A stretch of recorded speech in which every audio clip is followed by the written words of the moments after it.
Hello. Hello. Hello. Almost, Marshall. Aw. We keep trying to get it so all the numbers are in order. Oh. Because I came in at 2 seconds, you came in at 3, and Marshall came in at 5. Yeah. We've done 0, 0, 1, 2, 3, 5. Damn. So we're trying to get 0 through, what was there, 6 of us? 5 then. Yeah, 0 through 5. Hey, everybody. Welcome back to Big Campaign Stories. This is going to be a lore episode with a special guest. Before they come on, to warn anyone, this will contain quite a few spoilers over a very important NPC. So if you don't want to know, don't listen. Or do. It's up to you. You're an adult. All right. Joining me today is Marshall. Hello. I play Keegan. And the incredibly wonderful GM of one of our favorite podcasts, Xych0. Hello, Psycho from Clash of Krits, and I also guest star as Desmond every once in a while and mess everything up. Just your dad's birthday. Yeah, he kind of deserved it. Sorry about the funds. I don't think you are. I am now. That's fair. Yeah, there's a whole bunch of madness. Whole bunch of madness has happened, technically right now, while Desmond is on his date with Matilda. I know. Well, at least I got that going, though. That was a fun listen. Yeah, I was stressing for a second. Trying to look as cool as possible. But today's lore topic will be about Tyfe Rayland, the overlord of the Rethi Empire, the Amon Advancement CEO, Bishop of the Nine, a planar warlord, the Bender of Wills, and Tyfe Rayland, the Orphan. To get us started, though, Marshall, this was your character originally back in Big Campaign 3. Give us some info. It was my character in Big Campaign 3. That was a long time ago. 2009? Something like that. When I first created him, I believe he was a rogue, and the world that we had built, this world of Big Campaign, had gone through some major changes after Big Campaign 2, and we were playing mostly just in the empire where we're at now in the podcast, the Dargeth Empire, which was divided up into the 9 houses areas: Rethi, Sordai, Darj, Sulane, and 5 others that I can't remember off the top of my head. But Tyfe was a retriever, he was a retriever. He would go out looking for artifacts, looking for things of importance, and bring them back to Rethi. And one of the things that was implemented in Big Campaign 3 from the fallout of Big Campaign 2 was the Marks of Zeldoric. Do you remember how many there were? With the Marks of Zeldoric, so for Big Campaign 3, silly thing I had was, 22 marks that were all associated with, cards. So the players would draw from a deck of cards where I've removed all the numbered ones, and they would have a random benefit drawback based on the birthmark of Zeldoric. Yes, and Tyfe's original mark, because he was born with a mark, that he aged 4 times as quick as he normally would. Oh. Yeah. So he was aging up pretty fast. He was in his physically and everything in his 40s when he was 10. Yeah, and he's part of being the retriever is maybe he could find something that could fix this, stop him from dying so fast. And we ran across some lore and information about one of the other marks that it gave very special powers, and unlike most of the marks, it can be transferred from person to person. And it was a way to, I think that one deactivated my other mark, which halted his aging. Like, when you say halted, as in, like, it just stopped? Like, that's just stopped aging entirely? No, it stopped the effects of the first mark. The rapid aging. Gotcha. Yeah, the rapid aging. However, in order to get that mark, the transferable mark, you had to kill the person to to get the mark. And the guy that had the mark's like, I can't live with this. You need to take it away from me. And Tyfe's like, well, I'll do it. And he just cut his throat. Oh, that's nice. He's just like, oh, well, okay. Well, it original in as a player, and this was a turning point for me, because we found this option and like, okay, I'll cut his throat and we'll go from there. And then Jeff describes it as like, I slowly cut his throat, he gurgles, and after a few minutes passes out and dies. So I went with that. So you just watched this man just bleed out for minutes? Yeah, that's how the description went. We didn't touch on it again, and it happened. I got the mark, and I leaned into it, and Tyfe started to change at that point. That's where it all began? That's where it all began. The search for more power, the search for longer life, the search to keep himself on top. And he was a collector. He liked to collect things. Not everything that he collected always went back to the Empire. They tended to keep things sometimes. So, like, quick couple questions. Yeah, questions are great.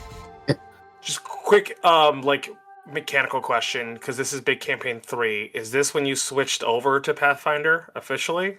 Yes, we're using a blend of both Pathfinder First Edition and 3.5. Right. In Big Campaign 3. Yeah. It was. Okay. That was a lot of homebrew, that one. Right. Okay. And so it was just whoever... Did you need a mark to gain another mark from killing somebody? Or could just some, like, random kill somebody with a mark and then they gain said mark? So it was this specific mark that could transfer. It increased power, added to the power, and it was... it was that specific mark that could transfer. So if other people had that mark, they could acquire it as well. So this, like, these marks are they, like, singular? Like, there's only one of this type of mark throughout the existence? No. That particular mark had others out there that seemed very, very desirable to collect. So did Tyfe just start hunting people with this said mark? That makes sense, doesn't it? Makes a lot of sense. And that, yes, he did. Interesting. So, like, all right, now I have another question. I'm sure it's going to lead into what's going on. So, Big Campaign 7, how many years was Big Campaign 3 to Big Campaign 7? We're looking at approximately, I want to say, just around 800 to 1,000. 800 to 1,000. For a man who was going to die at, like, 20 years old. Yes. To then still be around 1,000 years later. It's pretty friggin' sick. Yeah. And I mean, he could have gone way evil with this, but he's just kind of corporate evil. I mean, that's pretty friggin' evil. This since he's been around since Big Campaign 3, and he's kind of been a presence in everything coming to where we're at now. All the other players have a very hate relationship with Tyfe, where I tend to always stand up for him. I get it. I'd do the same thing, especially if it was my character that, like, I built. So, like, did you only play Tyfe for Big Campaign 3? Did you never, like, recycle playing him in any of the other Big Campaign, other ones? In Big Campaign 6, was it? I came in and out as an employee of Tyfe. Gotcha. Tavin Anton, and he came in, offered the players some enhancements, some deals, Mm.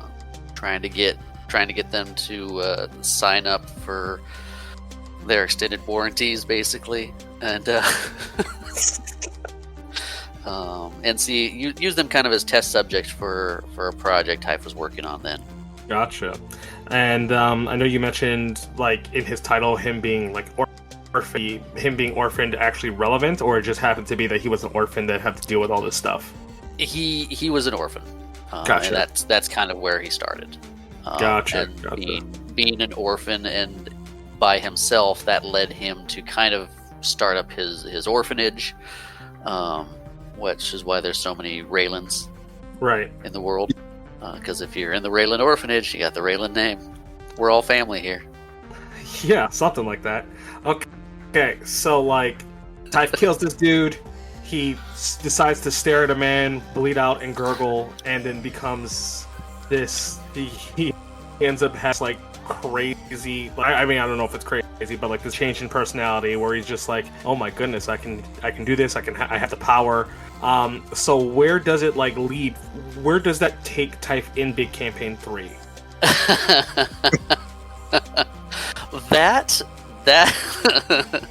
that takes Tyfe down a couple dark roads. Darker than he. I was gonna say darker than he is now, but I don't think that's true. He's just smarter about it now. So part of the marks and the aging and everything, using the abilities, using the powers.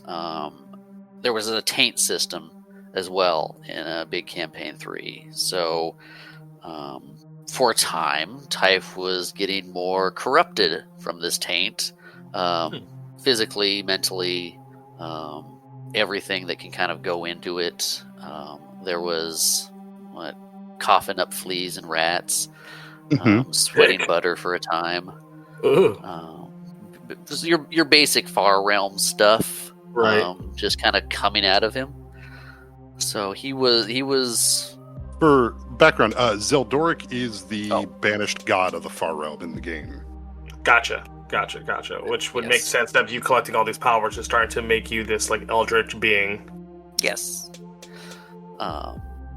But yeah, he was with the taint, with everything going on. He was becoming more and more willing to do horrible things to increase his own power. Basically. I get what you're saying, but the statement saying he was with the taint is a crazy statement.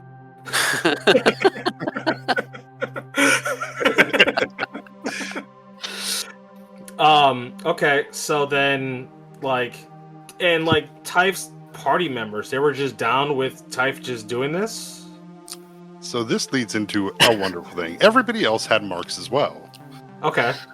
Well, the main antagonist to Tyfe was Sean's character, Xych Arcani. You would recognize him from the podcast as, Estelle Del Rose had her play she put on called Jamak, which was about Xych and Jamak Alel creating the bond between the North and South houses. When they talk about the Saints' Day, that's because Xych Arcani became the Saint of Dargath. He was kind of a goody-goody. He was, wasn't he? He had a mark that made him immune to taint, so he could not be corrupted in the same way. Which, this is funny, I just realized this thinking about Big Campaign 3. Tyfe never actually played the main quest in that campaign. Oh. Big Campaign 3 took place in the Dargath Empire. It dealt with the 9 robot liches that controlled the world. That game, it started out that none of the players could read because there were no arcane classes, druids allowed. You could only be a cleric of the 9. They had basically stopped it so nobody else could reach arcane power. They could rival the robot liches.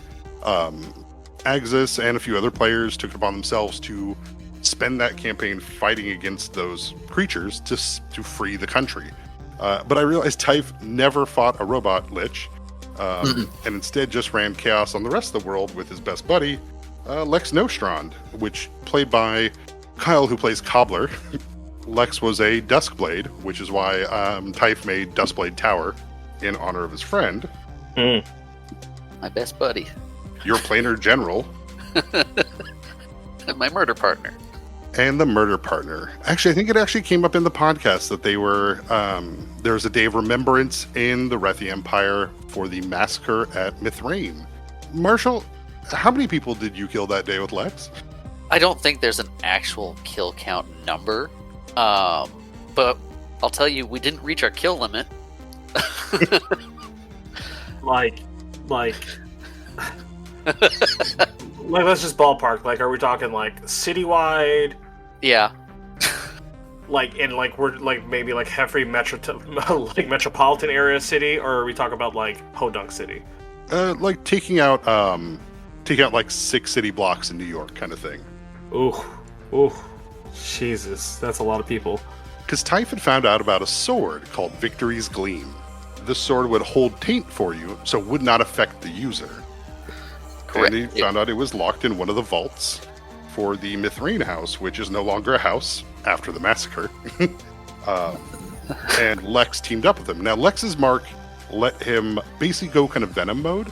He could cover himself in taint, becoming kind of this eldritch monster with a chaos blade, spikes jutting out of his skin if he needs to, very morphic. Cool. And so Tyfe and Lex teamed up together with Tyfe's bardic powers, made Lex pretty unstoppable. As they murdered their way into the vault, Tyfe finally got the sword and was able now to maintain his appearance at a controlled state. The blade itself contains all of the taint that Tyfe has acquired, and he still has it in Big Campaign 7. Just loaded with taint, that one sword. Yep. Correct. Yeah, it's we describe usually like when that blade cuts somebody who isn't a Far Realm creature. It's like their wound turns into a beehive as it starts to tear out of them. Or what is it? Wherever it cuts you, your blood won't coagulate as your blood itself begins turning to acid, burning your body around where it touches you. It's a monstrous weapon. So this concept of taint is still within the Big Campaign world. Correct. Is it like referenced as something else now? The taint itself is fairly minimal. Like there's certain places you can get it. What is it? The monsters that they fought at the end of like season 1 for the Necro Sludge can give them the stronger ones. And I think there's a reference in one of the other vaults as well to it. But most of the marks are pretty much gone, except for Tyfe. Tyfe has all of them really that are left as he's hunted everyone down over the last 1,000 years. Yeah. Tyfe is just an addict, right? Like he's just addicted. Like he's just an addict to taint, right? It's like taint, power, whatever. Kind of goes all in one. But to answer the question, the party, some of it, one guy hated me, one guy loved me, and the third member just kind of turned her back and left, I think. I don't remember what happened to Ren. Oh, were you not there during like facing the big bad? There were 9 big bads, and Tyfe was there for none of them. Yeah. Oh, Jesus. I was there as cleanup on a few of them because after something happened, my guys showed up and retrieved things. But yeah, I never fought one. I know that table must have been pissed. Just like, we're fighting this big ass freaking Robo Lich, and Marshall's just there, just like, I stabbed this person, I stabbed that person. Like, dude. Well, at this point, too, after Big Campaign 1, Big Campaign 2 added more people, as did Big Campaign 3. So there was like 2 different groups of characters, 2 or 3 right. at this point. So while one group was fighting and killing stuff, my group was doing other things.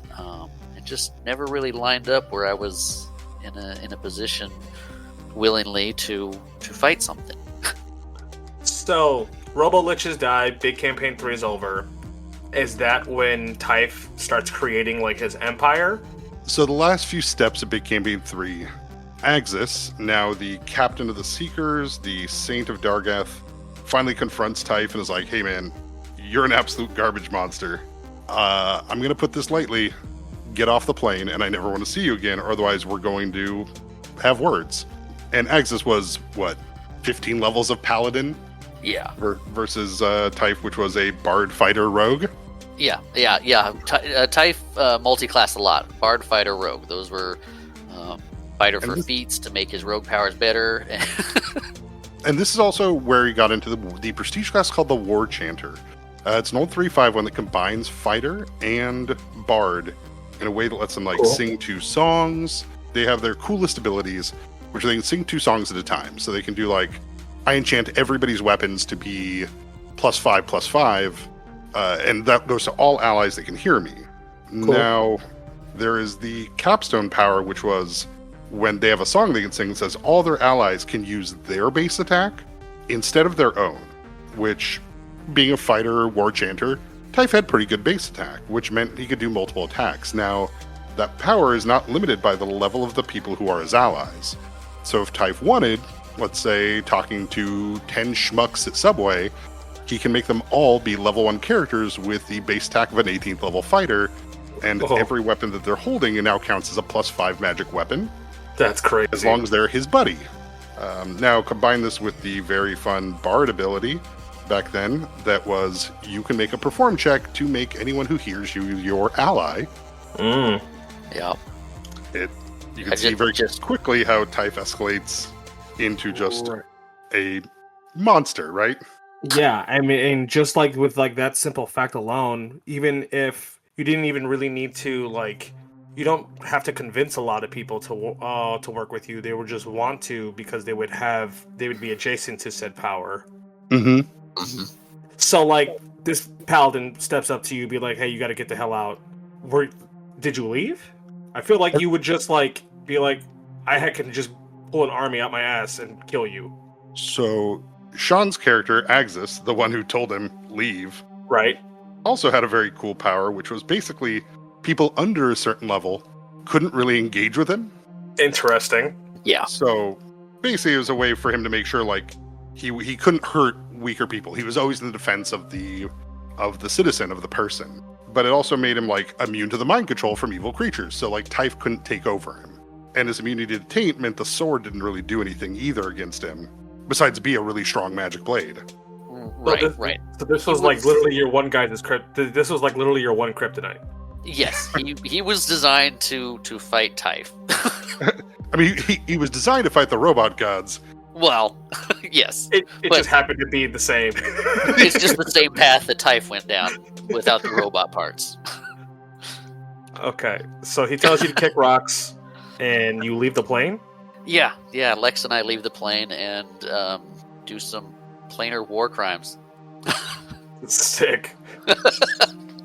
They traveled to a few other planes, and basically Tyfe would land and use the bard spell, tongues, so that way everybody could understand him, make everyone his ally, and just overthrow cities and armies and places. Lex, being as strong as he was with his Venom suit and Chaos Blade, basically provided the muscle to, I think Lex one time soloed a dragon. Yeah. With Tyfe explaining to everybody while Lex kills this dragon that, no harm will come to them as long as they ally themselves with basically Tyfe's the Rayland Planar Empire. So the Rayland Empire is multiversal. Yeah, it was multiversal. Eventually, Xych dies saving the world, as paladins are wont to do, and he was teamed up with a player who was an assassin made by Mechanus to watch the corruption on the plane and make sure it didn't escape. And so Xych eventually goes and fights this crazy sorcerer he's been battling for his entire levels. The sorcerer banishes the assassin I failed to save against a prismatic blast, and so got flung into somewhere. But after Xych defeated him, Xych said, "Cool, I will make the bargain with the creatures of the Far Realm. Zeldoric can't come back for 10,000 years, and you can have my soul and Mark." And the deal was accepted. But in doing that, that's where Xych ascended to actual sainthood. The assassin came back. But that's when Tyfe learned that Xych was dead, so he was free to come back to the plane. It's like Tyfe got something in the mail saying that his protection order is dissolved. He's just like, shit, I can go back home. Oh man, I'm going home now, yeah. 'Cause that's all I really want to do is be home. Yeah, he just wanted the best for everybody. Yep. And so that's where Big Campaign 4 comes in. That's where Tyfe gets his title as the Bishop of the Nine. Tyfe used that time coming back, seeing Xyx's ability to pull from religion and use the power of the people.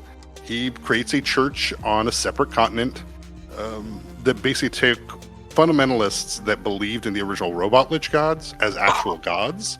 And so they still believe in the old gods, even though they were robot liches, they were physical beings. They are now actual gods because enough of these people believe they are gods. And Tyfe was the bishop of the church.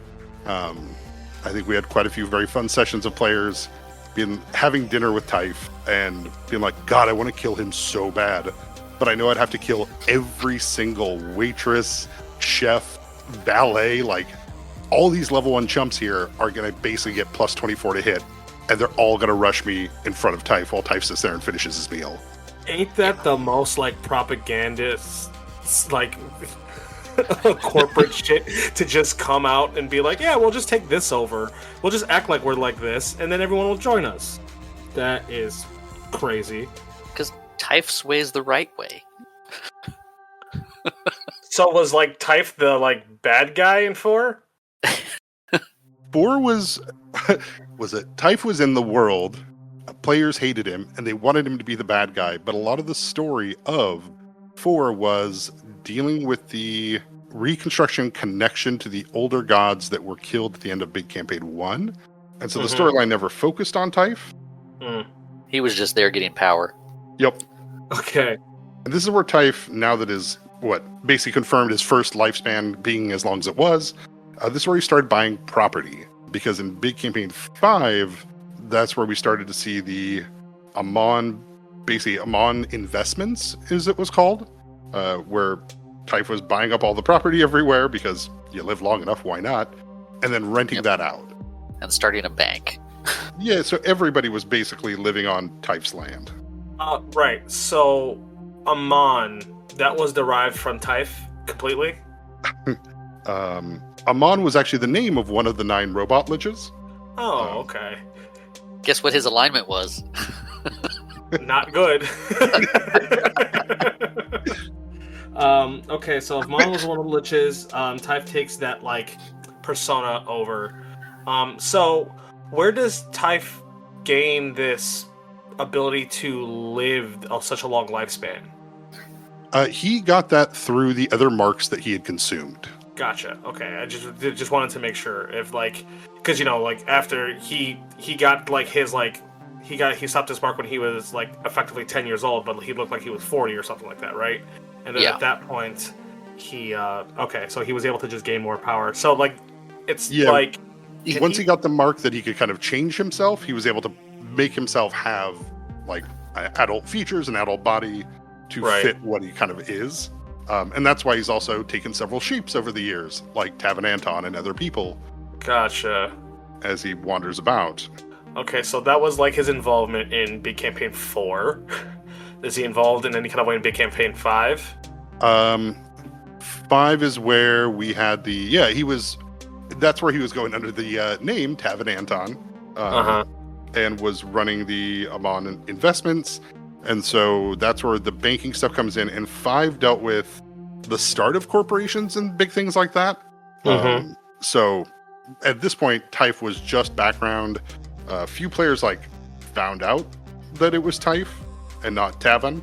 If I recall, it was basically through just somebody used a detect evil spell at the wrong time and was stunned.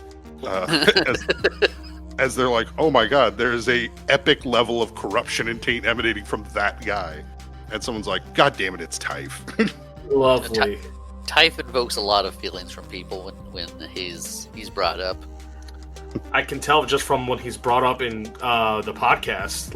That's why I was so interested in Tyfe, because whenever he's brought up, people are just like, oh no, don't really feel like dealing with that, or blah blah blah this. So many crazy things have been said about this man. I'm like, who is he? Why? Okay. 6 is where it finally becomes Amon Advancements. Tyfe runs the banks, controls property in every country. This is where we really start to see his rise as the CEO of the Dargath Empire. In 6, he provided financial backing for heroes because that campaign focused a lot more on corporations trying to find other sources of income from the planes, and so there was a lot of planar hopping. 6 also dealt with I had 3 parties in that one. One group kind of messed with Tyfe, but not too much. But Tyfe, in that sense, 6 dealt with a lot of Mechanus teamed up with the armies of the Harmonium, which, if you know, are a planar group that believes in lawful good so strong they will attack chaotic good characters, and they use like mind flayers to go through and edit people's minds to make them so they've always chosen a lawful good choice. Oh. So the Harmonium teamed up with Mechanus because Mechanus had realized that the plane itself that the players are on, at this point, between committing multiple deicides, chronal infractions, destroying planes, that they had to be put under control. And so it did a lot of weird things, like there was that game we did Epic 6, so the players could not go above 6th level, and that was one of the commands of Mechanus. This ended up putting Tyfe in a weird place of being very weak again for the first time in a long time. And so Tyfe invested heavily in the players being able to go fight Mechanus. Because Tyfe is, I guess, what you would call him, he loves his country. He is a Dargeth nationalist, right? Believes in the country and the people, even though he is fairly evil. Yeah. So, like, they could have theoretically killed Tyfe that campaign. Yes. That would have been the safest them. time. Ain't that some shit? The one time you can do it, you really actually need him? Okay, so he bankrolls the heroes. They kill Mechanus. So they destroy the plane of Mechanus, which leads us to Big Campaign 7. Since Xych died in Big Campaign 3, locking away Zeldoric for 10,000 years is bound by laws and rules through the Harbingers of the Far Realm and Mechanus enforcing those laws and rules. With Mechanus dead, there's nothing holding Zeldoric back. Tyfe, understanding this, forms Prism to make a super team that can eventually kill Zeldoric. I gotta get rid of my rivals. Yeah, I remember you telling me about the Prism team.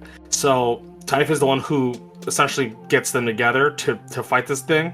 Correct. Makes the team, but eventually the leader of Prism, Bastion Silver, finally really understands what Tyfe is, and that's where Tyfe's like, well, shit. They're not going to do what I want now that they know, so I'm just going to kill them. And that's where, in the podcast, you find out, like, Prism's labeled as terrorists, and Amon disavows all knowledge of them. Mav wrote a really cool story about the attack on Prism that touches into Tyfe versus Bastion.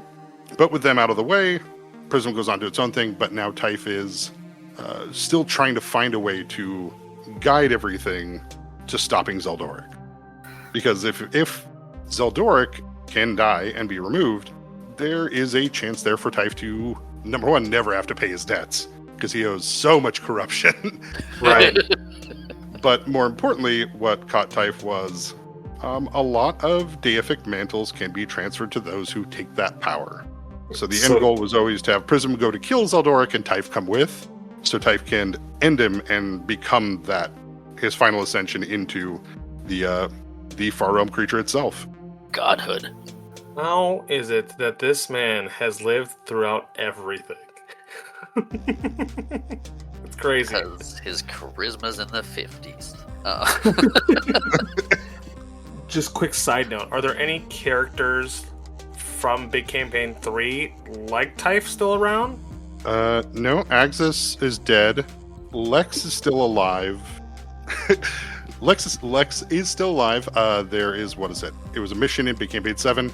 So Dustblade Tower is actually built on the prison that Tyfe stores Lex in. Oh, okay. Because he got powerful. Yeah, Tyfe got worried that Lex could somehow decide that maybe he wants that mark, and that just wouldn't do. So he eventually had Prism go down to assassinate his old best friend in the name of safety for the country. The players fought Lex until Lex defeated them and escaped, and Lex just wanted to be gone. So Lex, I believe, is hiding out in Corellia in the vast jungle, just trying to stay away from everyone. Like actively, like right now. Yeah. Interesting. So, if anybody... Okay, so like, can Tyfe just die? Like, can someone just like beat him enough to where he dies? Or is there like a special way that he has to get killed? So there's a couple ways he can die. One, if that sword Victory's Gleam gets lost, he gets all that corruption back. And if he has that much corruption, he will just rot into a thing. Yeah, that will not be good. Yeah, there'll be... Debts got to be paid. Tyfe's debt is in the trillions. Yeah, Tyfe is very much that adage of, what is it? Borrow 1,000 from the bank, you owe the bank. Borrow 1,000,000 from the bank owes you. Right. With enough debt, Tyfe is the what? Tyfe's the kid in the middle of the trampoline and everything gravitates towards him. Interesting. Yeah, like I said, spoilers. He actually will die. He does. He does. In 7? He dies in 7. From the Prism guys. Correct. Interesting. They finally, is Tyfe considered like the big bad or do they actually take out the Zendikar? Depends on who you talk to. They take out Tyfe. Tyfe becomes the big bad for the season 1 characters of Prism, because I did it in 3 parts. Okay. All the ones that were part of the Prism attack and that had dealt with Tyfe then. Yeah, we had a fun thing going where eventually Tyfe kills off a lot of the Prism members, the ones that escape. They start building back up. They want to get vengeance. They go and save Bastion Silver from Tyfe's extraplanar prison. And Bastion kind of realizes, as smart as he is and as much control as he has, he can't beat Tyfe because he's still they're thinking on the same lines. And so he made a player, Toro, a fire kineticist, Artori, so Tree Man, the new head of Prism when he came back, no longer confident enough to run it himself. He let Toro, and Toro was not a good person. In the podcast, you've heard Toro be mentioned in the background a lot. In the episode with Fours and Xych0, where they fight Jean on the light rail, he passes by a Artori in a nice suit that smells like a burning house. Toro is also mentioned in the background of the Syndicated Violence or the Syndicated Trouble episodes, as Toro is hellbent on destroying Tyfe, but he's not going to be a good person about it. It leads to basically a massacre larger than what Tyfe did, but Tyfe's still involved, and it's still kind of his fault. His fight with Toro, Mav is actually writing up a very cool story for it in actual proper versus when they played it. But yeah, we bring in Toro basically shooting small nuke blasts with how much damage a kineticist can deal. Tyfe having to go full Far Realm. They end up breaking the sword, shattering a planar blade. Tyfe ends up using, imagine basically every person that can hear him to attack this guy, and Toro just says, cool, I turn on my fire shield so every creature around me takes 50 damage every turn, and citizens melt. People just die.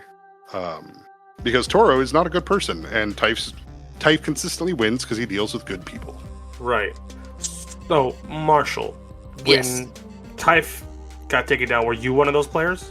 I was not. I wasn't there for the Tyfe battle. I was one of the players that survived the massacre. I just wasn't in that session. Gotcha. Were you sad? Yes, very. Would you have tried doing some kind of way to save him if you were involved in said battle? Oh, like my character? Maybe as your character, would you have Marshall tried to figure out some kind of weird, crazy way that you ended up keeping Tyfe alive with whatever kind of justification you could in some kind of... No? Okay, so you would have done it yourself? I don't think so. I mean, Tyfe at this point was something different. A continuation of what I created. I've worked with Jeff and we've talked about his trajectory. Right. But at this point, my character hated the man. He would never have done anything to try and save him at that point. And as a player, I like to, and the stories we're telling, it seemed I wanted to step in on how that went. Now, Jeff, were you planning on having Tyfe be a big bad to be slain at Big Campaign 7, or is that just kind of how it turned out to be? That's just how the story worked, and I really like the idea of it. The player who kills Tyfe is Mav, who plays Dosh, and he was teamed up with John, who was playing Matthew Zerain, John who plays Lucius, funny enough, you can see the start of it. There is Arzel Dawn, which has been mentioned on the podcast. That is the sniper that Tyfe has hired. That eventually will get killed by John's character when he uses his Quivering Palm Monk ability through a bullet. John's character was a gun monk, and so he could do all of his monk stuff through his gun. Sick. And he took all the dimensional feats, so he was basically kind of Deadpool. Like, he could teleport. He could do full attack teleports while shooting both guns, while giving himself flanking bonuses with himself. As, like, he can come out of, like, 9 different portals and attack from every single portal. Jesus. Yeah, and he was the backup to Mav's character, because he had to fight all of the military and the sniper, because he had to make sure the sniper didn't hit Toro and fuck up his casting. But Arzaldon is he's showed up at the podcast. Tyfe's hiring him now. Arzaldon's brother was killed by the first House War group, the battle on the apartment. Mm-hmm. But that actually is not where Tyfe's story ended. I was just about to ask. So with the destruction of Victory's Gleam, with the shattering of the planar blade, a hole is ripped and Tyfe's monstrously hideous form falls into it. At this time, I had a couple new friends that have really wanted to play D&D, really wanted to play big campaign. So I was like, okay, I'm going to run a side campaign for you guys that's going to be wild, and just give you guys a bit of everything. I wrote in my notes that I'm going to make them time jump through all 7 big campaigns. Oh, that's cool. And tie in a bunch of weird threads. So this is where I got to do a False Hydra episode for the first time, which was wonderful. The players eventually got to the time halls, where a hole rips out of the wall in this, black emaciated form that's charred to all hell, with like eyeballs opening up in the shadows, comes exploding out. The players are able to like fight it off, get away from it, before they find this creature trapped in a mirror in the time halls that is willing to make a deal, and takes Tyfe into the mirror, basically trading the corruption from Tyfe and freedom, locking Tyfe up, but getting out. But that means Tyfe has lost all of his corruption and gave it to this god. And so this god became a corrupt god of doors and passageways. But Tyfe was effectively the guy in the van for this adventuring party that we eventually called the Time Karens. I think they eventually became the God Karens.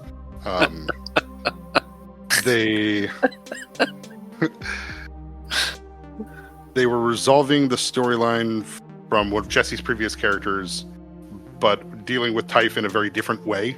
One of the characters, of course, absolutely loved Tyfe. That was that was Cody, who plays Yuno Shin. That was his first time playing in a campaign, and he was pretty enamored with Tyfe. This also worked Charles, who played D in the Syndicated Trouble episodes. He is first time playing as well. So it was very fun to have older players that knew who Tyfe was, and newer players who had no idea about any of the history of Tyfe, and then being like, this guy's pretty legit. I don't understand why everybody hates on him. That was cool to see you talking to those guys who had no idea about Tyfe, because every time we start a game or something, Jesse always gives me a side eye. He's like, are you playing a version of Tyfe? It's like, why would you say that? Just because I've been in a few times doing that? No, but yeah, every time Jesse's always there first. Like, so these God Karens work together to stop this corrupted being that Tyfe gave all his power to. Yeah, so the time Karens, they end their storyline with creating a God's Moot, which is where they bring together all of the elder ancient deities, the kings, queens of the primal of the prime universe, as it would be, as well as the living Annulus, which was Sean's character from 5 that ascended, and they basically brokered the deal of how reality will be going forward. Tyfe eventually does get to escape the mirror that he was stuck in. The campaign ended with the ninja assassin, who always liked Tyfe, being like, I swear fealty to you and I'm going to join you on your adventures. And Tyfe's like, that's great. You remind me of a friend I used to have named Lex. Have you ever been planar hopping? But Tyfe doesn't have any of his mind control powers anymore. He's just a fairly strong, weird individual with way too much knowledge. Still charismatic, I presume, outside of just the mind control. Yeah. He's still a charismatic, charming schmuck. I think, what is it? I always kind of Imagine him very much like the guy in Die Hard in the beginning there. Ellis? Ellis. Bubby.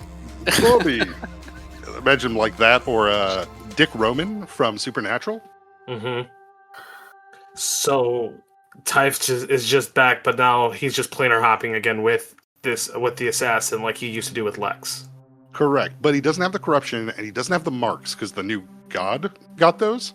So Tyfe is now effectively picking up his life back up at 40-ish, except for he ages normally now. No shit. So he kind of gets a reset. Yeah, but just with a bunch of freaking knowledge that he probably shouldn't have. Yes, He gets a reset with all his previous knowledge. That's a cheat code in and of itself. Yeah, Tyfe got New Game Plus. Yeah, sure did. That's a New Game Plus if I've ever heard one. Now I gotta ask, because you guys are doing Big Campaign 8, just out of genuine curiosity, is Tyfe involved in that? Not at all. Not at all. Okay. So that is where his story has ended so far, where he's planar hopping with that assassin. Correct, yeah. Okay. Interesting. That's really cool. And it's this whole thing that built up, and good on Tyfe, I guess, you know what I mean? He's never died ever. No, so he actually had a close call, and that reminds me of another person who could have competed with Tyfe, but eventually they died of old age, and Tyfe did not. We had a player who played a gray elf named Marlowe, who was a paranoid detective guy, who tracked and followed Tyfe. I think it was at the end of 3, it was at the end of 4, after the collapse of the church on that country, Tyfe ran away. Tyfe eventually basically gets trapped by Marlowe in an underground area where they hung out and kind of became friends, right? This gray elf, the last of the elves that ever existed, that they lived for a very long time, like twice as long as normal elves, had sat there and had been watching Tyfe his entire life and keeping track of him. In fact, that's where the players in the podcast, when they were down in the Sulane mines, they found the crazy room with the person who had a bunch of different outfits and different personas and a bunch of notes on Tyfe, but all of it seemed really didn't line up time-wise with kind of what they were thinking. Right. That's Marlowe's notes. He was watching Tyfe this whole time and has sponsored companies to rival or keep track of him on advancements. But really, in the end, he kind of fell for Tyfe's charisma as well, with this guy does want to legitimately help this country and is taking away a lot of bad things in the world, even though he's not a good person. But eventually the elf finally dies of old age. And Tyfe left that all kind of sealed up so that Marlowe's kind of tomb grave would not be bothered. But yeah, Marlowe was involved in fighting the robot lich gods as well during the time. And being an elf, he was before the mark, so he never had a mark, but understood what they kind of were. Gotcha. That's a really cool, just evolution of a character that, it was one of your players started, and then, he was able to essentially be a core piece of the history of the entire have created together. Mm-hmm. Yeah, that was, at the end of 3 is when Marshall in real life had to stop playing for a while. And so that was a fun way for me to kind of keep his memory in-game. Because then, Marshall and I'd get lunch. He's like, what did Tyfe do? I'm like, well, let me tell you. It's like, can we do this? It's like, that's a great idea. Let's mess with the players. Yeah, I had whole separate chats for Marshall where I was like, cool, your guy runs a bank. What do you want to do? Let him play Tyfe in those background areas of decisions. Players would be like, this feels weird. Well, why would Tyfe make this decision? And they couldn't understand it. It's like, well, Tyfe didn't make it. Marshall made it instead of me. So certain things are going to feel kind of off. That doesn't fit how I expect Jeff to behave. It's like, because it's not. It's not me. When did you get to start playing Big Campaign again, Marshall? Big Campaign. So I played 4 sessions of Big Campaign 4. Then I backed out. Kids were really young, a lot of stuff going on. Yeah, sure. Stepped away. And then at the very end of 6, I came in. No, it was 7. 7, I came back fully because I did a little bit with Tavin in in 5. I was there for the final session of 6, not as a player, but as a dice roller for Jeff. And and then at 7, I came back as my character Aben Graves. And are you currently playing 8? I am playing 8. Nice. Sometimes. Right. No, I'm playing 8. Man, that's a wild story for a character to have had. And that is like the definition of like DC comic story life. You know what I mean? Like they do all this stuff, and then there's like some kind of like reset that happens. And even like in Marvel comics too. Just like a comic book character story, like through and through of like this big build up and creating this empire and going through doing this like multiversal things and doing having like this like galactic level power and like god level power, and then their downfall, but they're not like they're gone, but they're not gone, because then there's this like reset that happens for the character, and so then the character can be cycled again, but like in a different way, so where it's still a it's a interesting experience to be for the character to be involved in. I think that's really cool. Yeah, he's been a very fun NPC, and it was also just hilariously fun to watch Marshall back then play. I'm sure. Sean's playing the proper paladin, and his brother's playing Lex, and they're all like level 1 together. Mm-hmm. And it was just funny as hell. I think that was the Lex, Tyfe, and Ren were with Xych. Xych, being level 1, was like, all right, guys, I'm gonna have to arrest you because you guys used magic in public, and arcane magic's illegal. But I'm not going to handcuff you because I'm going to go to bed, and tomorrow I'm going to take you to jail. Very obvious, right? Very obvious what Sean's doing. And Kyle and Marshall are like, I can't believe he's not locking us up. We should escape while he's asleep. And the three of them agree, and Sean's sitting there like, oh my God, guys, do I have to hand you the key? Like, I'm clearly doing this. Right, it's kind of obvious. But they all ran away thinking they got one over on him for a bit. And then later, he later kicked himself for doing that. Yeah. But Tyfe is actually multiversal. Funny enough, we all started listening to Pretending to Be People, which is a very fun Call of Cthulhu podcast. Their season 2. I donated some to their Patreon because I've enjoyed all their stuff. And they said you can make an NPC, so Tyfe Rayland is all up in their season 2. That's so cool. Which was a lot of fun when Marshall and some other people heard it. Another friend of mine heard goes, motherfuck, Tyfe is now on other podcasts? I'm like, guy gets around. So I actually have to ask that question because you did do a Tyfe reference in mine because your character had a shirt that said Tyfe didn't do it. Yeah, Tyfe did nothing wrong. Yeah. Yeah, Tyfe did nothing wrong. That's what it was. Is there like an exact reference of Tyfe did nothing wrong, or is it just entirely just because Tyfe has a character of all the decisions he made? Tyfe has done nothing wrong ever. Okay. So I put that in because it's one of my favorite random Marvel villains.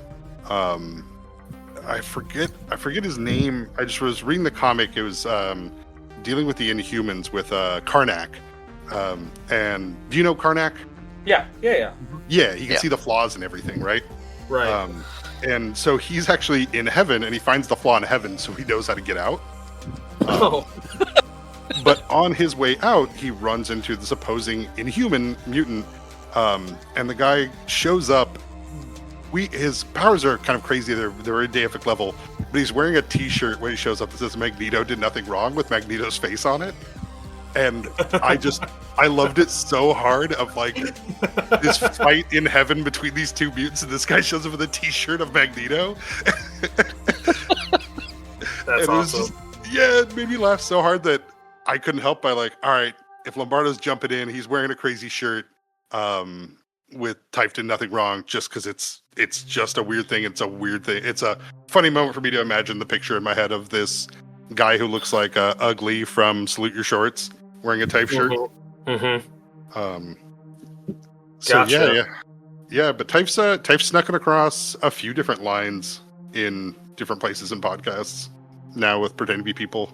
And funny enough, on their Discord server, somebody's like, "Man, this Tyfe guy's fucking wild. I wish I knew more about him." I was like, I'm this person," and they're like, "Oh shit, Jeff from Seattle. Holy crap! Tell us about Tyfe." I'm like, "Sure can, buddy." There's a whole podcast about it. How much like lore did you give for it when you were creating when you were giving the Tyfe as the character? What is it? I think I told him it's like, think of Ellis from Die Hard, but maybe like what? Think Ellis from Die Hard, but definitely contains something that tells you it's called Cthulhu, so wanted to leave the idea that maybe he knows something he shouldn't, maybe he understands something weird for them to play around with. But if you listen to season 2, they do a very good job with their Tyfe of. That's awesome. Oh yeah, I love Tyfe. that Tyfe. That is fantastic. Wow, man, Tyfe is a hell of a character. God, one of their players plays the nephew of Tyfe and is like, "All I've ever wanted to do is be a Rayland." And it's just like, yes, buddy. I could just imagine when you guys were playing these games, like Jeff, like you as like the GM, and then you bring up per campaign, you bring up the first thing that involves Tyfe. I could just imagine like the facial expressions of each guy being like, "Oh my god, like son of a bitch, he's back!" Like the Tyfe reaction, the reactions that go around when people realize Tyfe is involved are amazing. I would love to see those. There's so much hate there, but that's one thing too about big campaign in general and everything we've been doing is characters. It all feeds into itself. Everybody has different interactions. We have, let's see, on your date with Matilda, you met the Dark Mage. Yeah, he's a character from Big Campaign 1. Is he? So there's by the guy who played Lex. By the guy that played Lex and Cobbler. Oh. So we nothing gets tossed aside. Jeff's really good about pushing people's stories through, thinking things out. It's really cool. One of the things we always joke about, but it helps, is we forget to do stuff, and then it comes to bite us in the next game. Right. Nothing just gonna drops because we forget about it. He's got a running tally of story threads and stuff that's like, well, they didn't do this, now it's a problem. Yeah, there's a lot of sweeping up at the end of a campaign of, well, let's go through the recycle and see what they left in here for me. Yeah, what is it? The scythe that Estelle Del Rose got that Lucius now has was the arm of one of the robot gods that Sean fought from 3. Oh, yeah? The law god. Sorry, it just popped in my head. A wonderful Tyfe story. So Tyfe, first time off plane with Lex. They go up, they meet this planar warlord, and the warlord's like, "Cool, you're going to work for me now since you guys are out here and you have no representation in this." And Tyfe's like, "Well, I don't really work for other people." I forgot what Marshall said. Marshall's like, "To be honest, I'm not even from this plane. So when I say I'm not going to do what you say, I'm not going to do it." And the guy goes, "Oh, you're not from here?" Casts banishment and sends Tyfe back to the material plane. And so Tyfe lands in the material plane, goes, "Oh shit," because he lands there in Arcani Square, which has come up to BC7 a lot, but it's the big central part of the city outside of the Amon Ziggurat, where they have a big statue of Axis. And Tyfe's like, "Fuck, I'm back on the plane. Axis is gonna goddamn kill me. I need to hide." So he draws his sword and murders the first unhoused person he sees and takes all their clothes. I mean, he is on the plane for like 30 seconds. He goes, "Oh God, they're going to find me." Starts murdering. It's the best way to stay low profile. But couldn't you just like shapeshift? You didn't have that. He didn't have that power. Like, did you have to just kill somebody and take? Okay, I'm like, you just couldn't have to kill somebody and take their. out back in space, Lex is like, you shouldn't have done that to my friend. You're going to bring him back. And he's like, why? And then Lex proceeds to basically rip in half most of this guy's army, starts to venom consume him before forcing him to open a portal. And then Lex comes through covered in blood, grabs Hobo Tyfe and is like, come on, get out of here before Axis finds you. He's like, thank goodness, good thing you showed up. I had him right where I wanted him. And then that's when they get back, and the Planar Warlord calls upon his dragons to stop them, as Tyfe this time's like, first, mind control. 2, Lex, take care of those dragons. And proceeds to murder them. And Tyfe's like, I've always wanted to be a Planar Warlord since right now. This is my new life ambition. That is a great story. That's a perfect depiction of like explaining like essentially what like Tyfe does. Yeah. This was a very insightful conversation. That much I can say, and like I'm really glad that I like got to sit in on this because Tyfe has just been a character that's just been on my mind when I listen to the podcast every single time, especially when he's brought up, and then just the reaction. So yeah, and this will probably make more sense whenever I describe like Tyfe at a restaurant or at the party, like how everybody always seems to move in step and they never bump into each other. Like he always has a drink nearby. Because one of the last feats Marshall took as War Chanter was a feat called Subharmonics that said you can do your bard songs without singing or making noise out loud. So he's just always singing. Yes, he's basically constantly humming. That's why like he does his broadcasts across the city. That's why the city kind of works as well as it does. But that's why every scene that he's described, like the wait staff, they move with like military precision. There always is somebody there ready with a glass before he even says it. No, I was gonna say I just kind of thought that like he just like paid, and so people were just trained, but now they're just controlled. Damn. Yeah. It's just him. That's awesome. See, That's everything runs so smoothly. It's all the know, little usurpers that make things difficult. After this conversation, I can agree with Tyfe did nothing wrong. See? I am a big Tyfe fan. Oh man, yeah. Nope. I'm very happy Marshall made him so many years ago, and that Marshall just let me kind of take the ball and run with him.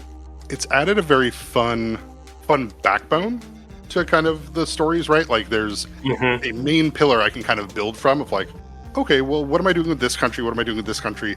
But where does Tyfe fit in? Like, if he is running this, how does that affect this? And it gives me a good baseline to kind of construct around, with him being such constant in the world for so long. Well done. That's all I gotta say. Well done creating that character. Well done building him. Thank you. Thank you. He was a lot of fun to play. It let me be evil a little bit. Is that like the only like really bad guy you've ever played? I think it's the truest bad guy you've ever played. You had Kuzan, which is kind of like a sniveling Thanks. Sniveling little thief. Yeah, I had Kuzan. Othello went in and out of being bad. Yeah, Othello was what definition of chaotic neutral? Yeah. No, gotcha. Yeah, I'd say Tyfe is the most. Yeah. Tyfe's been the most evil character. I mean, especially in big campaign. Yeah, Tyfe by all technical definitions is pretty unforgivable, especially considering his timeline and everything. Like, it's funny giving the players the day off for the Myth Rain massacre, the Day of Remembrance, and Tyfe's the one who did it, right? And he's like, everybody gets a day off to celebrate my day. Yeah. This is a celebration of me for getting my sword. Like, very evil Cusco from Emperor's New Groove. Say the way I said that, like, yeah, it's Cusco. He did nothing wrong. We're gonna put my tower right here. This is for you, buddy. You can't leave, but this is for you. Yeah. Well, that's all. Yeah, I think unless there's anything else, I think that's about all it. Yeah, I think we've gone through Tyfe pretty thoroughly. But that does mean, Tyfe's death is going to be a very huge shifting marker for the podcast and for the city itself. Right. Yeah, that's right. So, that would happen during it. Yep. Well, what's going to happen to the team? They're going to like get fired. Interesting. Yeah, but I'm excited for what's coming next. Yeah, no kidding. After everything, because it's a I think Jesse's mentioned it once or twice, very vaguely, as something's going to happen. And he's excited to play in a world that we had a portion of this world that we've never touched in. Awesome. But yeah, thanks for having me on with this, because Jeff could tell you that I've asked about Tyfe a lot of times. So Xych0, do you want to give us your plugs? Obviously, if someone's listening to this, they probably know you, but hey, yeah, you can never go wrong with a plug. So I was Xych0. I am the designated Dungeon Master, Game Master for our main series of our Clash of Krits podcast. That is Clash of Krits, Krits with a K. You could follow Clash of Krits on pretty much anything with Clash_of_Krits with a K as well. all right, and that's the end. All right, everyone, bye. Bye.